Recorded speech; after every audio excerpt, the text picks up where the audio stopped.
Lost in 5, 4, 3.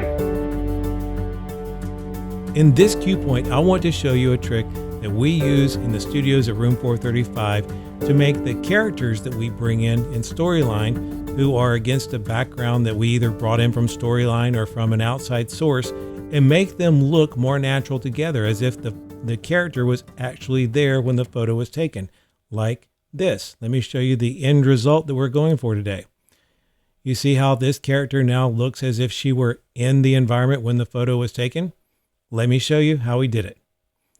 I'm going to go back to the main layer, select the character in the media library and export it. Do the same thing for the image of the background. So here is our character. I would click to export the character. I have her in this folder that I've already set up. Here is that factory photo. We exported it as well. So in Photoshop, I'm going to click to create a new file. Now I have a preset Storyline widescreen 960 by 540 that I've saved as a preset because I do a lot of work like this and I want the size of the presentation. But I want to point out that the resolution that I use is 120 resolution, and the color mode, I usually use 16-bit, which is in between the 8 and the 32. Go ahead and create this, and then I will place as a smart object the background of the grunge factory. Then I will use the options here for sizing. You see the little brackets around the image, letting me know that I'm able to size it to what I need it to be. It is a smart object. Once I've decided what I want, I'll press enter to release the transform tools. So next I'm going to place a smart object of the character. Smart object just means that the connection to the outside resource stays connected. So if that outside resource were to be modified, it would automatically show up in Photoshop. We're going to actually override that for our character. Let me just get her size to the size that I want her to be for our photo. And I'm going to place her over here to the side. Press enter. She's in the position that I want her in for whatever scenario I'm designing her to be in. If I go to the layers where I see Andrea, this symbol lets me know that it is a smart object. I'm just going to right click and choose to rasterize to turn off that connection to the outside file, because I'm going to be modifying the image inside of Photoshop.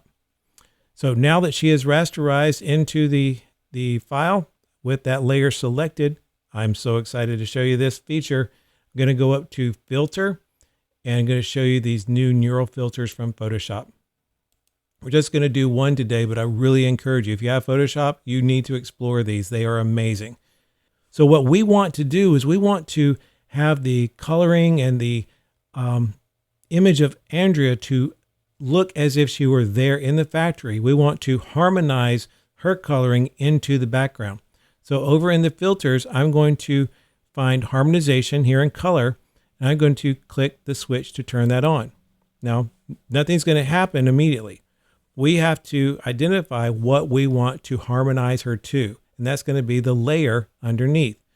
So with that turned on, I'm going to go over to layer, and there is my factory grunge photo. Once I select this, watch what happens to our character. It's processing, and immediately she now is blended into the color that is part of that grunge background. She looks pretty natural there. Let me click to turn that off so you can see it again. So this was the original. I'll turn it back on, and it's amazing. We're going to take it a little further. We have these sliders. Now I had the strength set up to about 75. You can bring that down and it looks closer to what it was originally. So you can find a strength that you feel comfortable with. I like, in this case, to be in the 70s.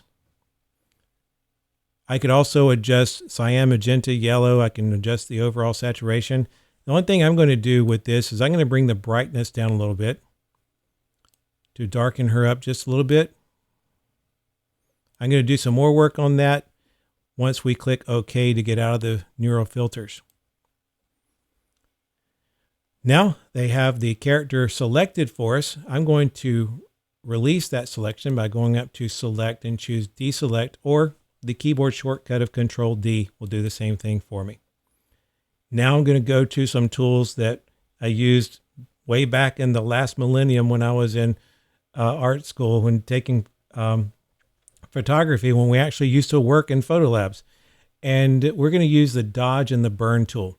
The dodge means that you are dodging light, thus lightening areas. The burn tool, as it sounds, is going to add more light, which is going to make things darker. We're going to start with the burn tool. Now, I already have a size of a brush set up here at 130 with a hardness taken all the way down. Just means the edges are very soft. I also am working, as far as the range of light, I'm working in midtones. You can work in shadows, highlights. I'm working in midtones for this particular image. My exposure is pretty low, so I could be able to click and brush across this without it applying too much at one time. The more I brush, the more it applies. So I leave the exposure down, in this case around 34. So I'm going to click and be moving my mouse across the areas that I want to darken, like the top of her hat here over to this side, and maybe go down her side here, and just I'm clicking and dragging as it burns into the image, darkening it up a little bit more, making it really look even more natural, as if she were there in the environment. Now I want to bring attention to her face. I'm going to click the option here to switch to the dodge tool. Remember, dodge is going to dodge light and lighten that up. So I just want to add a little bit of dodge here to her face to brighten that up. So it looks like she was professionally photographed in the environment. Now I'll do a file, save a copy, and I'm going to save over a file that I had in here earlier that you saw the demo of. I'm just going to save over factory demo and click save. Yes, I want to replace it, and I'm going to leave it at the maximum options for JPEG. Now I'll return to see in this character update layer. It's not immediately updated, although it looks pretty close, because we did a very similar style of working with that newer filter. But if I go to this image, right click and go to show in media library for this image, we're going to see that Photoshop has updated this JPEG. Storyline knows about it. So with this little indicator, I can see that there is a newer version of this file. So I'll go ahead and re-import that. Now our version is in the presentation, and let's take a last look. I'm just going to preview this slide. I have a trigger set up on the character that shows that other layer. And there we have our updated photo where our character appears to have been there when the picture was taken.